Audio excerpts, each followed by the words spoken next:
This is the last standing davit on the wreck of the Titanic, which is impressive because most of them look like this. Now, what the heck is a davit and why is it so eerie that it's still standing? This is what that fixture looks like when it's not on a sunken ship. We have the davit base and the davit arm. Do you see what they're connected to?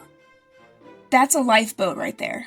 The job of the davits is to get the lifeboats off of the boat in the event that people can't be on the boat anymore. And in the case of Titanic, there was 16 different stations for these davits to get the lifeboats off of the boat itself. Titanic had 20 lifeboats, 4 of them being collapsibles. Now, collectively, they would have held a capacity of about half of the ship, which sounds strange to us nowadays, but that was more lifeboats than was required at the time. But that then brings us back to this davit right here.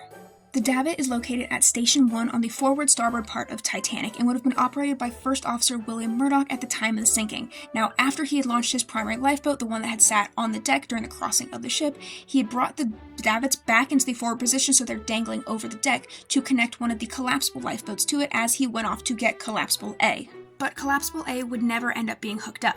As the bow sunk, water crept up over the decks and eventually would just carry Collapsible A off, therefore making that davit unusable.